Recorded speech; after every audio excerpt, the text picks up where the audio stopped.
What's going on, Betty? Aircraft is erratic again. Problems very erratic. Betty, are you there? Betty? Betty, talk to me.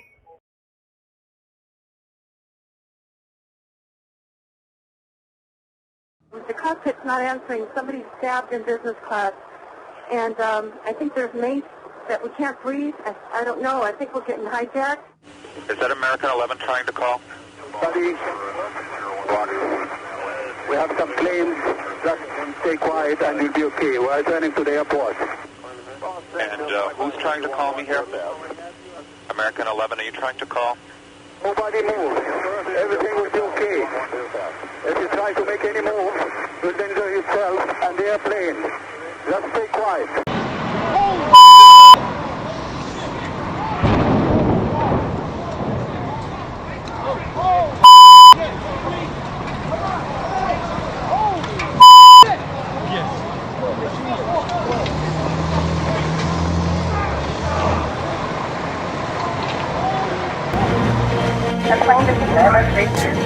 It's 8:52 here in New York. I'm Brian Humble. We understand that there has been a plane crash on the southern tip of Manhattan. You're looking at the World Trade Center. We understand that a plane has crashed into the World Trade Center. We don't know anything more than that. We don't know if it was a commercial aircraft.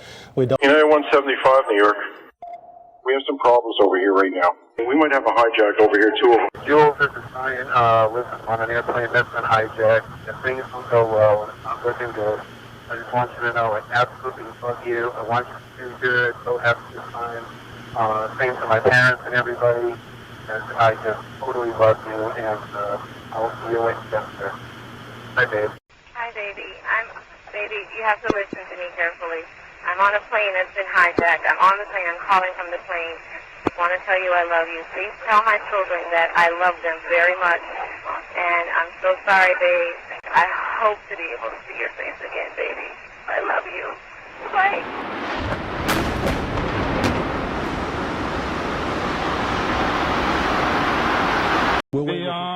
I'd say the whole takes about, looks like 6, 7 floors were taken out. And there's more explosions right now. Hold on, people are running. Hold on just a moment. We've got an explosion inside. The building's exploding right now. You got people running up the street. Okay. Hold on, I'll tell you what's going on. Okay, just put Winston on pause there for just a moment. Okay, the whole building just exploded some more. The whole top part. Okay. The building's still intact. People are running up the streets. Am I still connected? Been told also, Michael, sorry, the New York Stock Exchange is being evacuated, as is, I'm sure, much of Wall Street, if not all of it, as much as possible.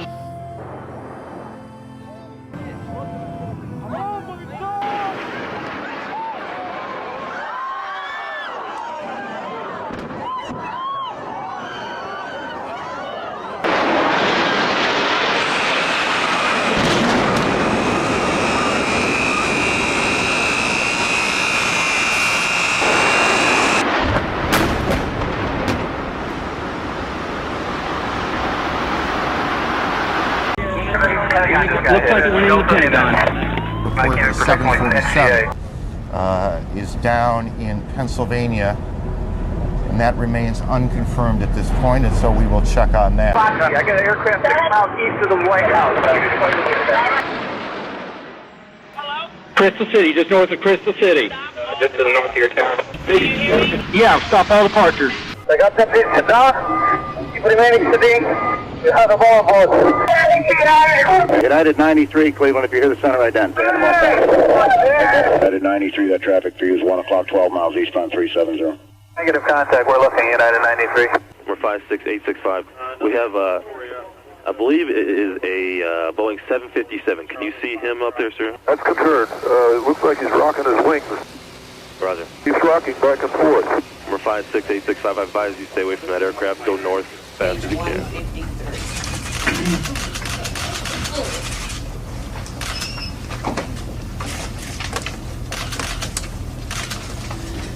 Two airplanes have crashed into the World Trade Center in an apparent terrorist attack on our country. I'm on the 83rd floor. I'm gonna die, aren't I? No. Say I'm gonna die. Liv, say your prayers. I'm gonna think positive because you gotta help me now to get off the floor. Now, A huge explosion now, raining debris on all of us. We better get out.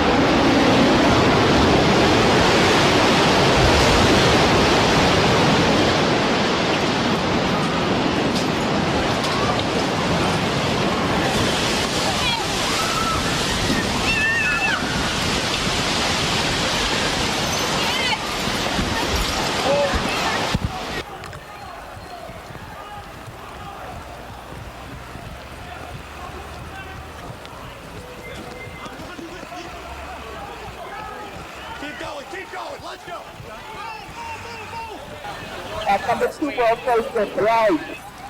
Ladies and students in this office, we're not ready to die. Oh my God, there it goes!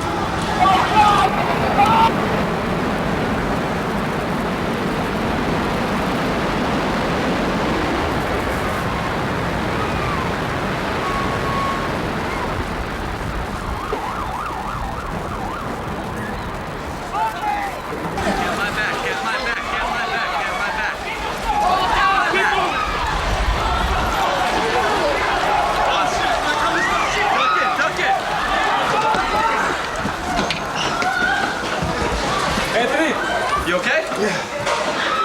Please. Oh my God. Oh my God. Watch out. I got it.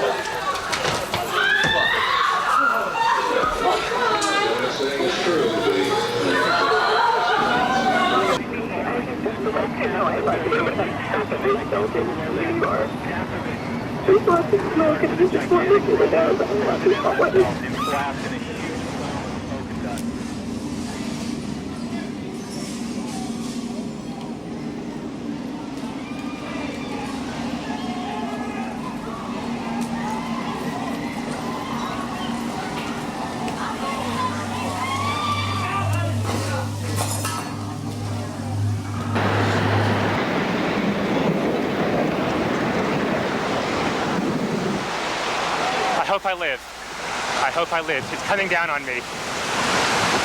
Here it comes. I'm getting behind a car.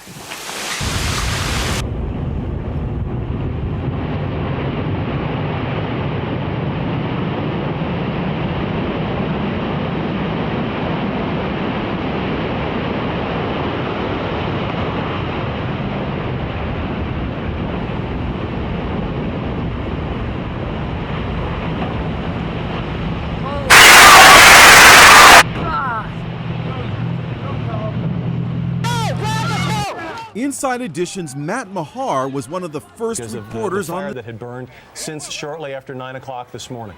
Dana Tyler is. Today, our fellow citizens, our way of life, our very freedom came under attack in a series of deliberate and deadly terrorist acts.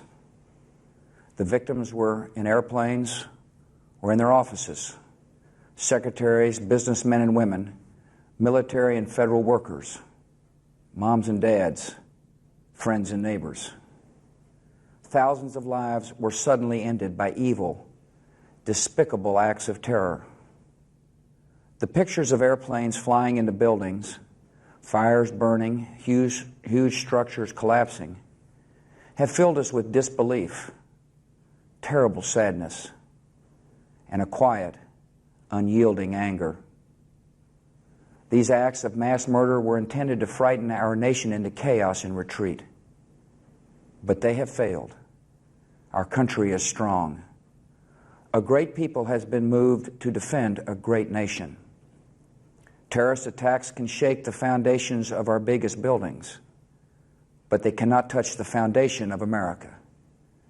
These acts shattered steel, but they cannot dent the steel of American resolve. America was targeted for attack because we're the brightest beacon for freedom and opportunity in the world, and no one will keep that light from shining. Today, our nation saw evil, the very worst of human nature, and we responded with the best of America, with the daring of our rescue workers, with the caring for strangers and neighbors who came to give blood and help in any way they could. Immediately following the first attack, I implemented our government's emergency response plans. Our military is powerful, and it's prepared. Our emergency teams are working in New York City and Washington, D.C. to help with local rescue efforts. Our first priority is to get help to those who have been injured and to take every precaution to protect our citizens at home and around the world from further attacks. The functions of our government continue without interruption. Federal agencies in Washington, which had to be evacuated today, are reopening for essential personnel tonight and will be open for business tomorrow. Our financial institutions remain strong, and the American economy will be open for business as well. The search is underway for those who are behind these evil acts. I've directed the full resources of our intelligence and law enforcement communities to find those responsible and to bring them to justice. We will make no distinction between the terrorists who committed these acts and those who harbor them. I appreciate so very much the members of Congress who have joined me in strongly condemning these attacks. And on behalf of the American people, I thank the many world leaders who have called to offer their condolences and assistance. America and our friends and allies join with all those who want peace and security in the world, and we stand together to win the war against terrorism.